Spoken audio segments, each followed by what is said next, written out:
You want my story? All right, I'll give it to you. Straight, no polish, because that's how I lived it. My name's Imran Qureshi, 55 years old, sitting here in Columbus, Ohio, November 2024, with a bad back and a heart full of scars from a life that ain't been kind. I'm Pakistani, born in Karachi, 1969, came to America in 95, chasing a dream that turned out to be more like a fist fight. You want to know what it's like to be a brown Muslim man in this country? It's walking through a storm every day. Racism, looks, words, sometimes fists, all telling you you don't belong. I moved here for a better life, but what I got was a lesson in survival, carved into me from the streets of Franklin Heights to the shop I tried to build. This is my truth, raw as it comes, so listen close.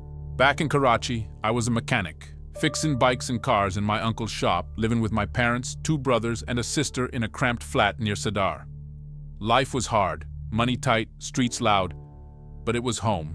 I'd pray at the mosque, eat mama's biryani, dream of something bigger. In '94, I got a visa through a cousin in Ohio, said America's the place to make it. I was 25, full of fire, thought I'd build a shop, send money home, maybe bring my family over. Packed one bag, kissed mama goodbye, and flew to Columbus, landing in January '95 with $300 and a cousin's couch in Franklin Heights, a rough neighborhood, mix of black, white, and a few brown folks like me. I didn't know then that the dream was a trap, and racism was waiting to teach me my place. Franklin Heights was gritty, boarded up houses, corner stores with bars on windows, kids running wild. My cousin Farouk had a deli. Let me crash in his basement, said, "Work hard, Imran, you'll make it." I got a job at a gas station on Sullivan Avenue, pumping gas, cleaning spills, $5 an hour. First day I felt it. White customers stare, clutch their purses, say, "You speak English?" like I was from Mars. I'd nod, say, "Yes, sir," my accent thick but clear, and they'd still talk slow like I was dumb. One guy, big fella, trucker hat, said, "Don't short my change, raghead." I was 25, working to eat, and he saw a terrorist. I gave him his change exact, but his eyes said I was dirt. That was my welcome to America. Day 1, and I was already less than human. The gas station was a grind. My boss, Mr. Doyle, white guy, 50s, watched me like a hawk. "Imran, don't steal," he'd say, checking my pockets after shifts. I never stole, not a cent, but he didn't trust no brown man. White co-workers, they'd slack, chat, smoke, but if I took a 5-minute break, Doyle'd bark, "Get to work." In '96, I asked for a raise. Been there a year, no complaints. He laughed, said, "You're lucky to have this, kid." Kid? I was 26, supporting myself, sending $50 a month to mama, and he saw a beggar. I kept working, 'cause Farouk's couch wasn't free, and I needed every dime. The streets weren't no kinder. Franklin Heights was rough, gangs, black and white, running blocks, cops cruising slow, eyes on you like lasers. I'd walk home at night, past liquor stores and pawn shops, and white kids would yell, "Go back to your country," from their porches. One night, '95, I was heading to Farouk's, carrying groceries, when 3 white punks, 18, maybe 19, blocked me on Hague Avenue. "What's in the bag, Osama?" one said, laughing, his fist clenched. I said, "Just food," kept my head down, but they shoved me, one spitting on my jacket. I didn't fight. Thought of mama, thought of losing my job. They took my bread, smashed my eggs, left me standing there, heart pounding. I walked home, cleaned my jacket, didn't tell Farouk. That's what you do. Swallow it, keep moving. Home was Farouk's basement, a cot, a lamp, and a rug for prayers. I'd pray 5 times a day, whispering to Allah for strength, but the weight was heavy. Farouk was good, gave me rice and curry, but he had his own fights. White customers at his deli calling him curry man, cops hassling him for permits. We'd sit at night sharing chai, talking about Karachi, but the dream was fading. I'd call mama, hear her voice crack, saying, "Imran, come home." But I couldn't. I'd spent everything to get here, and going back meant failing. So I stayed, worked, took the hits. In '97, I got a better job, mechanic at a shop on West Broad, fixing cars like back in Karachi. Thought it'd be my break. But the owner, Joe, white, 60s, didn't trust me. "Imran, you sure you know this engine?" he'd say, hovering while I worked. White mechanics mess with my tools, hide my wrenches, laugh when I searched. Customers, mostly white, had asked for someone else, saying, "No offense, I want a local." Local. I was 28, living here 3 years, and I was still a foreigner. One guy, 98, refused my oil change, said, "I don't want no Muslim touching my truck." I fixed his car anyway, perfect, but he paid Joe, not me, like I wasn't there. That's when I knew. Ain't no job gonna make me belong. The racism wasn't just words. In '99, I was 30, walking home from the shop, when 2 white guys, drunk, leather jackets, jumped me on Mound Street. "Terrorist!" one yelled, his fist hitting my jaw, the other kicking my ribs. I fought back, landed a punch, split one's lip, but they got me down, boots slamming. A neighbor, black lady, Miss Ruth, shouted from her porch, scared them off. I limped home, blood in my mouth, didn't call cops, knew they'd blame me. Farouk patched me up, said, "Imran, this ain't home." But I stayed, 'cause quitting wasn't in me. I worked, sent money to mama, prayed, kept my head down. That's my story, first years in America, raw, ugly, and mine. You're still listening? Good, 'cause I ain't done spilling my guts. I'm Imran Qureshi, 55 years old, sitting here in Columbus, Ohio, November 2024. My back aching from years of lifting engines and my soul scarred from a life that kept throwing punches. I told you about Landon in '95, a 25-year-old Pakistani kid from Karachi chasing a dream in Franklin Heights, only to get slapped with racism from day one. White customers calling me raghead, cops eyeing me like a thief, punks jumping me for being brown. The late '90s were rough, working gas stations and auto shops, taking hits to send money to mama. But the 2000s? Man, they were a different beast, especially after 9/11s. That's when the storm got darker. And I learned what it really means to be a Muslim in America. This is my story, raw and unfiltered, so hold on tight. By 2000, I was 31, still in Franklin Heights, still a mechanic at Joe's shop on West Broad. I'd moved out of my cousin Farouk's basement, rented a one-room apartment on Sullivan, a damp box with roaches, but it was mine. I was saving up, hoping to open my own shop, send for my brother Tariq back in Karachi. Joe, my boss, was still a prick. White guy, 60s, always hovering, saying, "Imran, you sure you fixed that right?" Like I didn't know a carburetor from my elbow. White mechanics would steal my jobs, take credit, laugh when I got stuck with the grunt work. Customers were worse. White folks would walk in, see my beard, my name tag, and say, "I want an American." American. I'd been here 5 years, paid taxes, prayed for this country, and I was still a foreigner. One guy, 01, threw his keys at me, said, "Don't bomb my car, Muhammad." I was 32, fixing his brakes, and he saw a terrorist. I picked up the keys, did the job, but my hands shook, rage burning my chest. Then 9/11s hit. September 11th, 2001, I was at the shop, radio blaring about planes and towers. Joe turned it off, looked at me, said, "Your people did this, huh? Your people." I was Pakistani, not Al-Qaeda, but to him, I was the same. That day, customers stopped coming to me. White folks wait for other mechanics, even if I was free. A lady, regular, said, "I can't trust you now," and walked out. I was 32, and overnight I was the enemy. The streets got uglier. Walking home, I'd hear Taliban from passing cars, bottles thrown at my feet. One night, 02, I was closing up when 2 white guys, drunk, shaved heads, cornered me outside the shop. "Go back to your cave, terrorist!" one yelled, punching my face, the other kicking my ribs. I swung back, split one's lip, but they dropped me, blood pooling in my mouth. A black neighbor, Mr. Hayes, pulled me inside, saved me. Cops? I didn't call, knew they'd pin it on me. I worked the next day, face bruised, didn't tell nobody. That's what you do, swallow the blood, keep going. Work got harder. Joe cut my hours, said, "Customers don't like you now."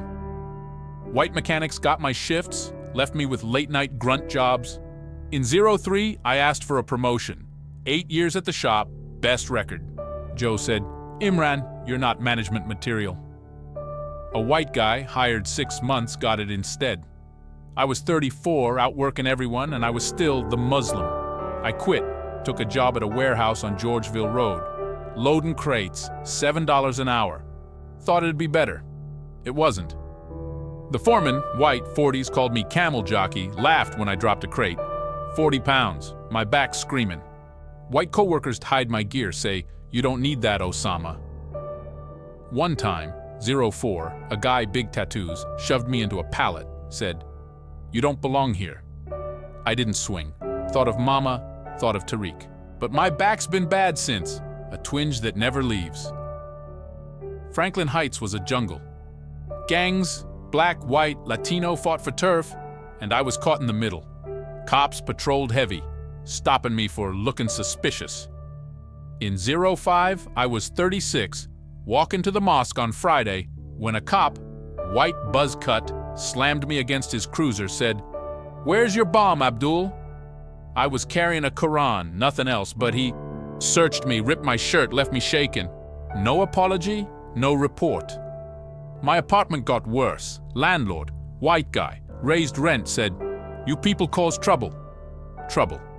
I paid on time, kept quiet, but I was the problem. I'd pray, face to Makkah, asking Allah for patience, but the weight was crushing. Family kept me sane. In 06, I brought Tariq over. 28, my little brother, got him a job at the warehouse. We shared the apartment, cooked roti, talked about Karachi. But he got it too. White co-workers calling him Paki, cops hassling him. One night, 07, we were walking home when 3 white kids, teens drunk, jumped us on Eureka Avenue. "Go home, terrorists," one yelled, swinging a bottle, hitting Tariq's shoulder. I fought back, punched one's face, blood spraying, but another kicked my knee, dropping me. Tariq pulled me up, we ran, hearts pounding. We didn't tell nobody, knew it'd make it worse. Tariq's shoulder hurt for months, but he worked, same as me. The dream was dead by then.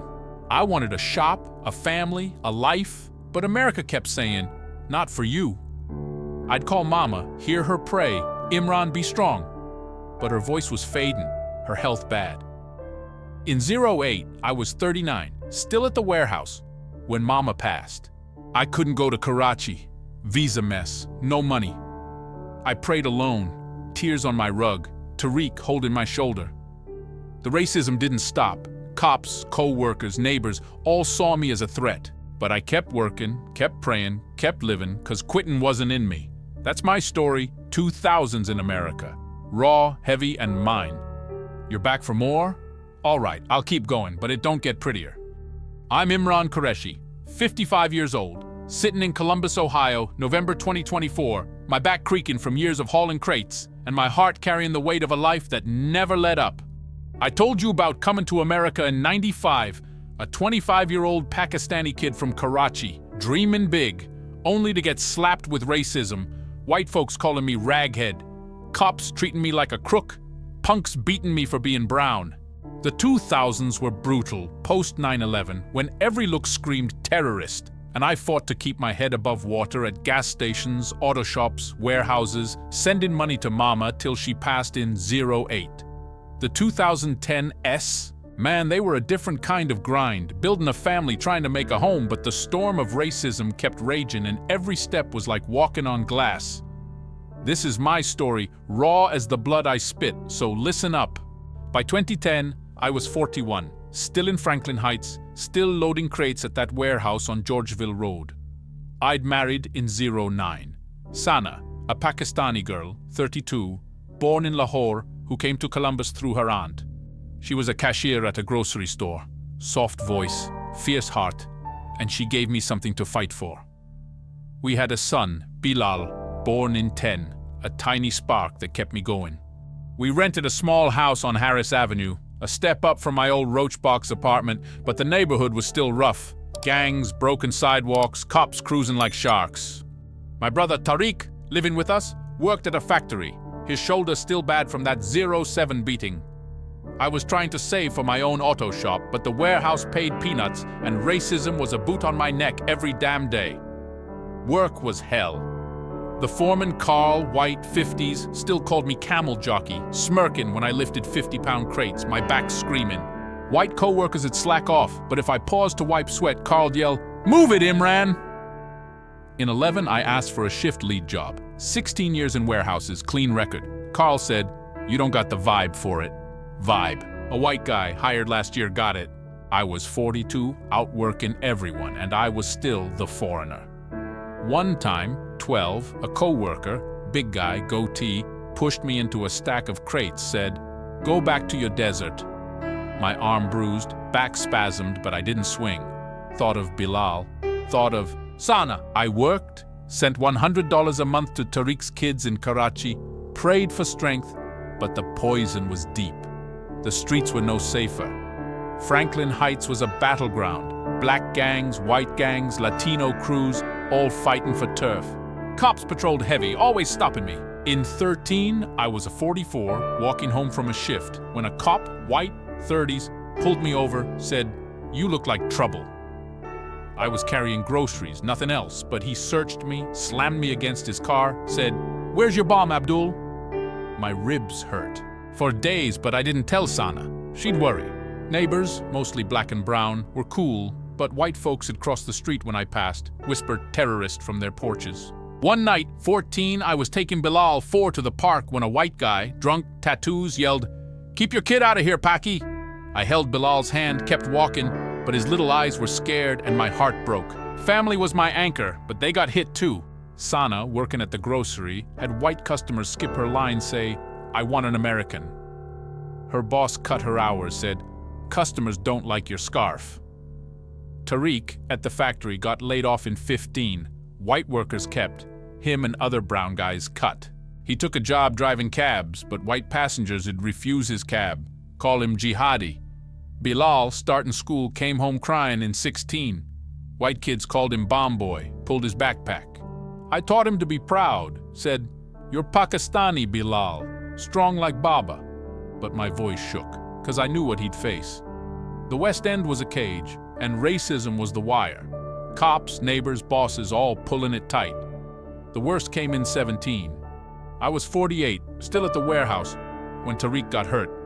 He was driving his cab, midnight, when 2 white guys, 20s, drunk, jumped him at a stoplight on High Street. "Go back to your country!" they yelled, smashing his face, breaking his nose, kicking his ribs. They took his cash, $80, left him bleeding. Cops called it robbery, no arrests. I found him at the hospital, face swollen, eyes empty. I held his hand, my fist shaking, wanted to hunt those bastards, but I didn't. I paid his bills, $2,000, scraping every cent. Sana cried. Bilal asked, "Why's Uncle hurt?" I had no answer. Tariq went back to work, limping. But he wasn't the same, his laugh gone. In 18, I opened my shop, Qureshi Auto, a small bay on Sullivan, my life savings. Thought it'd be my shot. But white customers stayed away, said, "I don't trust your kind." A supplier, white guy, charged me double, said, "You're a risk." Cops park outside, watching, hassling my clients. One night, 19, someone smashed my shop's window, spray-painted Muzzy on the wall. I cleaned it up, didn't call cops, knew they'd do nothing. The shop bled money, but I kept it running, for Bilal, for Sana, for Tariq. That's what you do. Take the hits, keep standing. The racism didn't stop. Every cop's glare, every customer's sneer, every fist that came for us, but I prayed, worked, loved my family, 'cause quitting wasn't in me. That's my story, 2010s in America, raw, heavy, and mine. You're still here, wanting the end of my story? All right, I'll give it to you, raw, no filter, 'cause that's how I lived it. I'm Imran Qureshi, 55 years old, sitting in Columbus, Ohio, November 2024. My back shot from decades of grinding and my heart carrying scars that don't fade. I told you about coming to America in 95, a 25-year-old Pakistani kid from Karachi, dreaming of a shop, only to get slammed with racism, white folks calling me terrorist, cops roughing me up, punks beating me for my skin.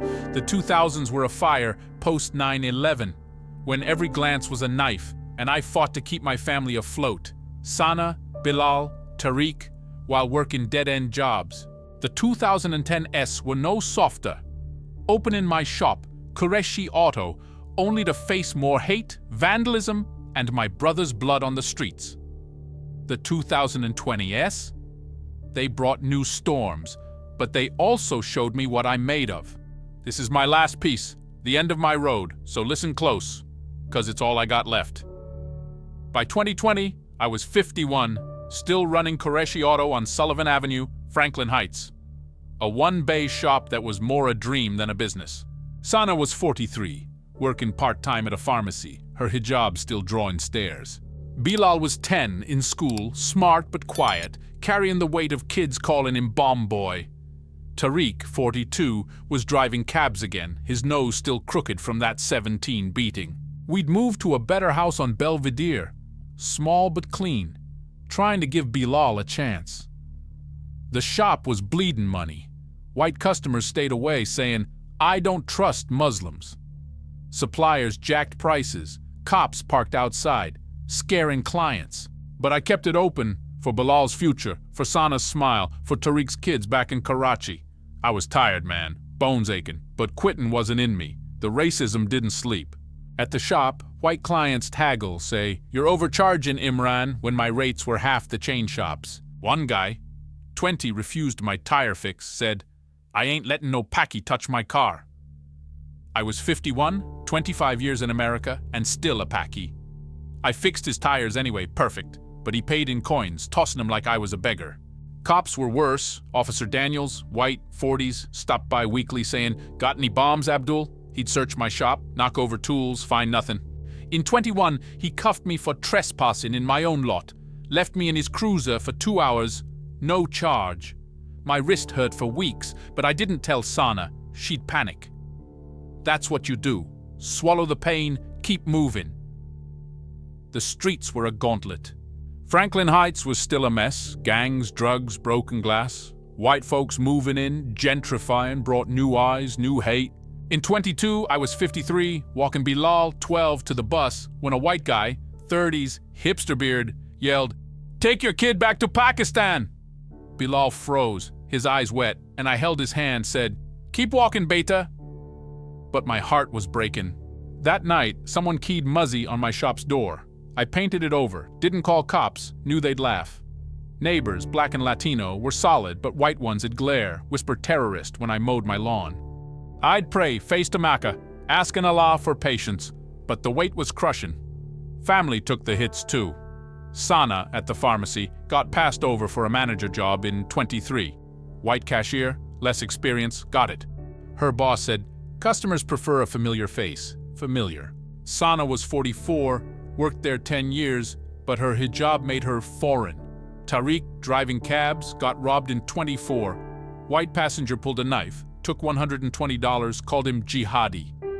Cops didn't investigate, said, "Occupational hazard." Bilal, 14, faced worse. At school, white kids shoved him, called him Osama's son. Teachers blaming him for starting fights. I taught him to stand tall, said, "You're Qureshi, strong like Baba." But my voice was shaking, because I knew the storm he'd walk through. The worst came in 24. I was 55, still running the shop when Tariq crashed. He was driving his cab, late, when a white driver, drunk, 30s, rammed him on Broad Street, yelling, "Get off my road, Paki!" Tariq's cab flipped. His leg broke, ribs cracked. Hospital kept him a week, $15,000 in bills. Cops called it an accident, no charges, even with witnesses. I sat by his bed, his face gray, and wanted to burn that driver's world down. But I didn't. I paid the bills, sold my shop's best tools, kept the family fed. Tariq came home limping, his spirit broke. Sana cried, Bilal stopped smiling, and I felt like I failed them all. But I didn't quit. The shop's gone now, sold in 24 to cover debts.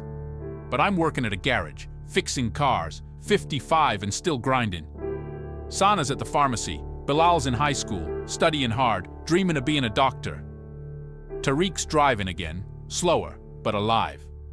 We're still in Franklin Heights, still praying, still holding on.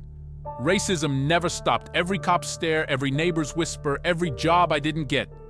But I'm here, scarred but standing, for Mama, for Sana, for Bilal, for Tariq. My story ain't pretty, but it's mine. Every hit, every prayer, every day I chose to live. Share it, carry it, let it shine through the dark. 'Cause I'm Imran Qureshi, and I'm still here, brown, Muslim, and unbroken. That's my truth, raw as it gets.